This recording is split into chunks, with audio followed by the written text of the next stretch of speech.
مئی 1923 کے بعد، مئی 1923 امیر شریف سید عطا اللہ شاہ بخاری رحمۃ اللہ علیہ شجاباد تشریف لائے۔ دن کو خطاب تھا، اور آپ کو پتہ ہے نا کہ آپ نے تھوڑی سی جھلک حضرت امیر عظمت مولانا قلوات جھنگوی شہید رحمۃ اللہ علیہ کے دور میں تقریروں کی دیکھی۔ آج لوگ کہتے ہیں کیسے ہوتا ہے، ساری رات لوگ بیٹھے رہتے ہیں۔ آپ نے کئی دفعہ کبیر والے میں دیکھا ساری رات پروگرام رہتا ہے، ہم نے دیکھا ہے پروگرام کیا، اور بھی کئی جگہ پر ہے، اور مجمع مجال ہے جو ہی گئے، اور اس طرح تیار ہو کر آتے تھے کہ سامنے بیٹھتے تھے، پھر وہ نہیں اٹھتے تھے۔ تو حضرت شاہ جی کا جب جلسہ ہوتا تھا تو پھر شاہ جی کا جلسہ تھا، لوگ ہزاروں نہیں بلکہ لاکھوں میں آیا کرتے تھے۔ پھر شاہ جی درمیان میں وہ ایک بہت اونچی کرسی یا جو سپیکر نئے نئے آئے ہوئے تھے وہ استعمال کرتے تھے، جن کی آواز چاروں طرف جاتی تھی۔ تو خطاب کے لیے حضرت شاہ صاحب کو قاضی احسان احمد شجاع آبادی رحمۃ اللہ تعالی علیہ نے کہا کبھی وقت ملا اس مرد کلندر پر بھی گفتگو کریں گے، ہم اپنے ہر بزرگ کا ذکر کریں گے۔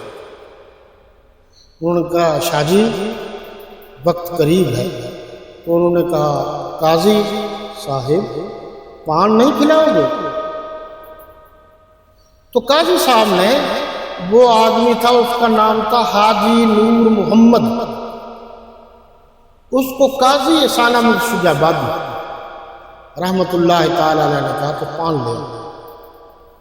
وہ ذرا پان لینے گیا تو ایک دوسرے آدمی نے کہا کہ مجھے پتا تھا حضرت شاہ صاحب پان پسند کرتے ہیں، میں پان لے آیا ہوں۔ یہ لو پان لیا اور شاہ صاحب کو دیا۔ شاہ صاحب نے پان منہ میں ڈالا تو کہا یوں کر کے قاضی صاحب آج تو آپ نے ہمیں مروا ہی۔ قاضی صاحب مزاج شناس تھے، اپنا ہاتھ میرے شریعت کے منہ پر رکھا، جیسے رکھا تو وہ پان کچھ آیا تو ان کا وہ جناب ہاتھ سیاہ ہو گیا۔ فوراً پتہ چل گیا کہ زہر دیا گیا، اور پھر جلسہ ختم کر دیا۔ فوراً ہسپتال ڈاکٹر صاحب کے پاس لے گئے، وہ انہوں نے اچھے انداز میں علاج کیا، پیشاب کے ذریعے سے زہر نکل گئی۔ رات 3 بجے جا کر ان کو ہوش آیا۔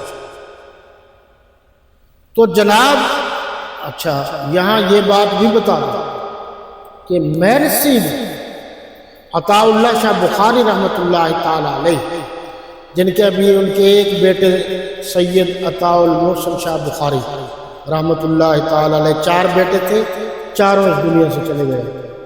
میں ان کے ساتھ تھا، ہمیں بھی غیر دیا، مجھے تو پتہ نہیں تھا، میں تو ترنگ قسم کا نوجوان تھا۔ شاہ جی تجربہ کار تھے، انہوں نے ایک لقمہ کھایا اور فوراً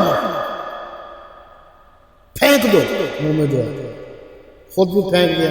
بعد میں پتہ چل گیا کہ خیر سے ہمیں بھی اسلاف کی سنت سے لوگوں نے نوازا ہے، اور خوب نوازا ہے کہ اللہ نے زندگی رکھی تھی تو یہ بہت کچھ ہوتا ہے۔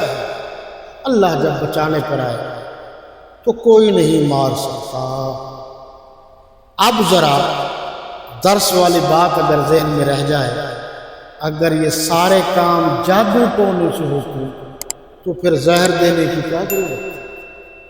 زہر والا پان کھلانے کی کیا ضرورت ہے؟ تو یہ غلط ہے، اس لیے ان چیزوں سے دور رہنا چاہیے۔